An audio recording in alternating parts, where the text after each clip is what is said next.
ಎಲ್ರಿಗೂ ನಮಸ್ಕಾರ. ಅಣ್ಣಮ್ಮ ದೇವಿಯ ಉತ್ಸವದ ಆಶೀರ್ವಾದವನ್ನು ಎಲ್ಲರಿಗೂ ಕೋರುತ್ತಾ 25ನೇ ವರ್ಷದ ಅಣ್ಣಮ್ಮ ದೇವಿಯನ್ನು ಮನೆಗೆ ಕರೆದುಕೊಂಡು ಹೋಗ್ತಿರೋದು. ಅಣ್ಣಮ್ಮ ದೇವಿಯ ದೇವಸ್ಥಾನದಿಂದ ಎಲ್ಲರೂ ವಿಜೃಂಭಣೆಯಿಂದ ಸಂತೋಷದಿಂದ ದೇವಿಯನ್ನು ಕರೆದುಕೊಂಡು ಹೋಗಲು ರೆಡಿಯಾಗಿದ್ದೇವೆ. ನಂತರ ಅಲ್ಲಿಂದ 4 ದೇವರು, ಕೆಂಪಮ್ಮ, ಪಟಾಲಮ್ಮ ಹಾಗೂ ಅಂಗಾಳ ಪರಮೇಶ್ವರಿ ದೇವರು, 4 ದೇವರನ್ನು ನಮ್ಮ ಮನೆಗೆ ಕರೆದುಕೊಂಡು ಎಲ್ಲರೂ ಊರಲ್ಲಿ ಎಲ್ಲರಿಗೂ ಆಶೀರ್ವಾದವಿರಲಿ ಅಂತ ಊರಿನ ಮುಂದೆಯೇ ಪೂಜೆ ಮಾಡ್ತಾರೆ.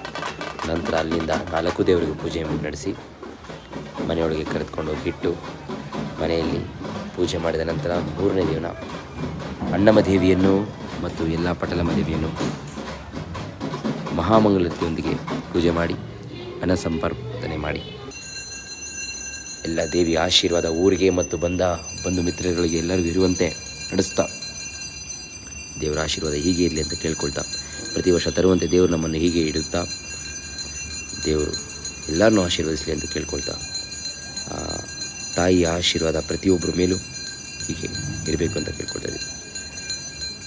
ನಾವು ವರ್ಷ ತಗೊಂಡು ಬರೋದು ಪೂಜೆ ಮಾಡಿ ನಮ್ಮ ಕೈಲಾದಷ್ಟು ಅಂತ ಆಶೀರ್ವಾದವನ್ನು ನಡ್ಕೊಳ್ತಾ ಮುಂದೆ